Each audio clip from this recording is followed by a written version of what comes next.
Hi there. This is just a quick, I don't know, explanation or clarification video. I've had many commenting that it's better to vacuum the air out of a laptop from their point of view, but it's not quite the same. And let me show you why. This is a vein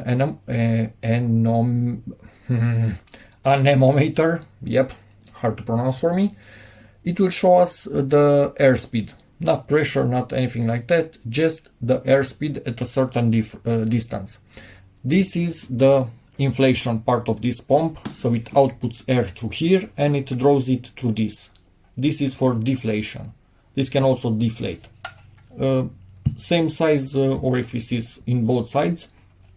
I will show you, but with the sound level on really low, because this makes almost 90 decibels, so it's impossible to talk over it. You will see that from a distance the inflation part that's outputting air will have an effect on the vein anemometer. It will give us quite a big speed in kilometers per hour. With the deflation part that's sucking in air, we will need to come really close for anything to read on this. And why that's happening? This air has a portion of it where it can, I don't know, gather around all the particles and make sure they are all going the same direction. And when it comes out, all the particles still going in the same direction. Then on the edges, some particles from the air on the outside that's not moving will get a bit messed up. So we will have a cone that's starting to get bigger farther away. I went out of camera. But the cone is still not huge, even at half a meter. But on this side, we are sucking in air. And there's no cone forming because there's nothing to form it. Only in here it will start form while it's getting in already from this plastic edge. So that means we have a huge space from which we are drawing air. Huge, really huge. And really quickly it's going down right here. But then again, when you are further away, again it's huge. So the airspeed only right here will be, you will feel something, the rest of it unaffected. So yeah, there's that. Let me show you without me talking what I'm saying here.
As you could see, the difference is not only big, the difference is huge. So yeah, and let me show you that it doesn't matter if we are drawing air, so this is spinning the other way around. I forgot to show you that. I'm going to be blowing air from the back of it, so you understand that the direction doesn't really matter here. Be back in a second again.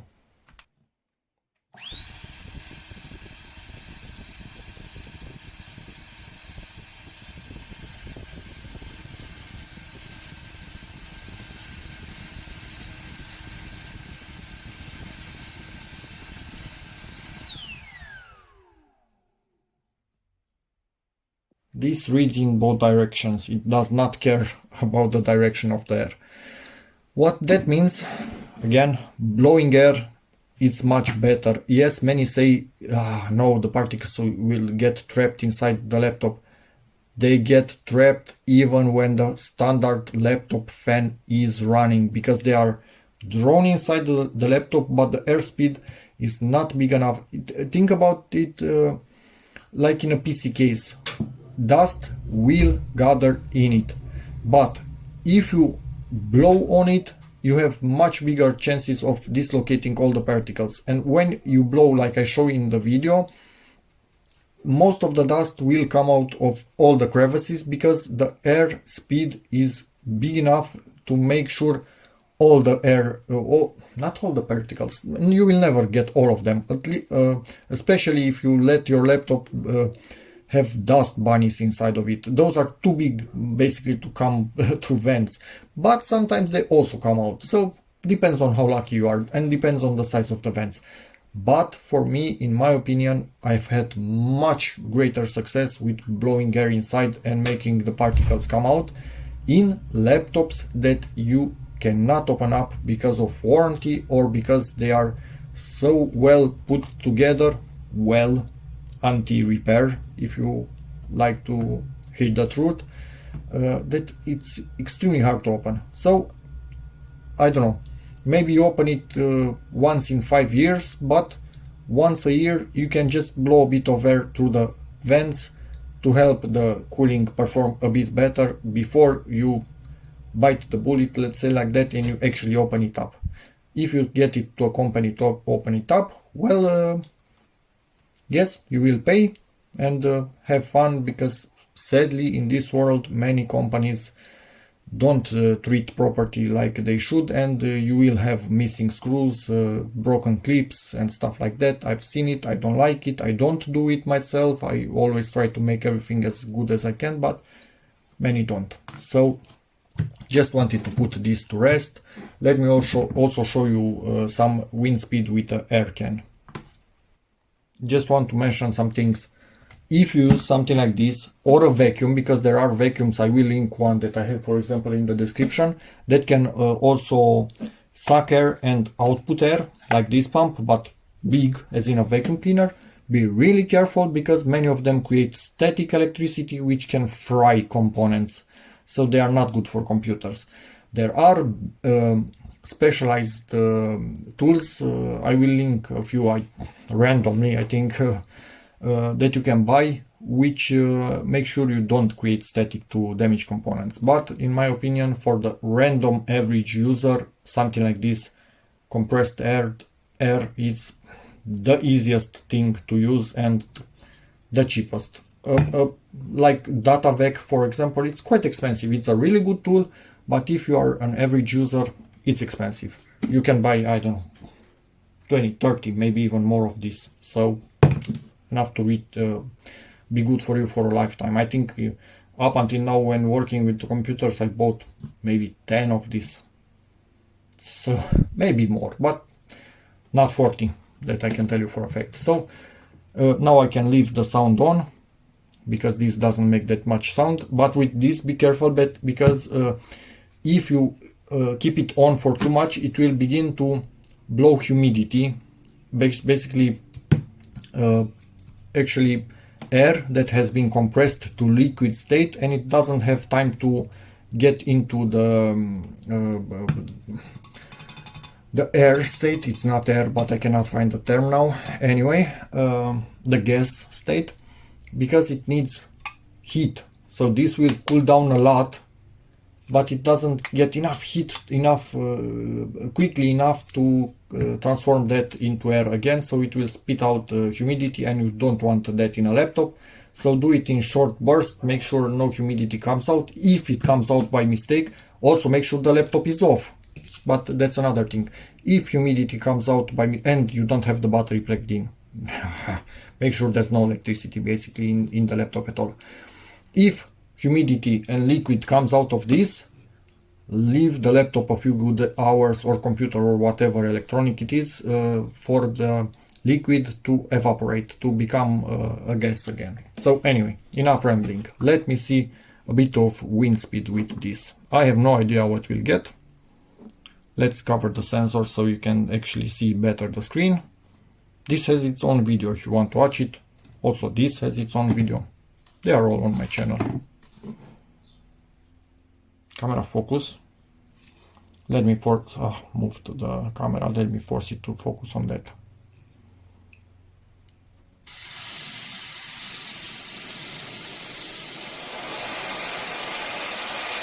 And we are in meters per second. My bad, unit kilometers per hour. Okay, that was my error.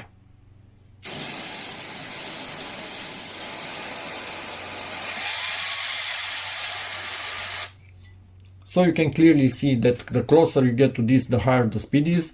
Something like this, or the DataVac, will get way more airspeed, but if you get close enough, this will do the trick.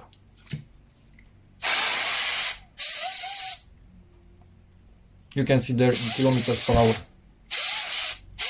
But this is already cold, really cold, so the air pressure and speed have dropped a lot. I need to basically warm it up. So yeah, there's that. If I run it like this, directly humidity. Did you see it? But that had no problem. It will all evaporate and all is good. Nothing bad happens.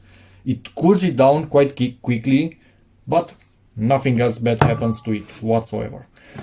So yeah, as you can see, the bark getting smaller and smaller and smaller because all of it is basically evaporating. And yeah, that's about it. I hope I covered everything in this video. No static, you don't want any electricity in the laptop while doing this. If you buy a dedicated tool, make sure it's one dedicated for electronics, not something else like this. If you have an air compressor, use that, but not car air compressor, the kind of big air compressor that they use for spraying, for painting, for example, or something like that, but that will output way more, not only airspeed, but also pressure. Yeah, running out of space on the phone and it stopped recording.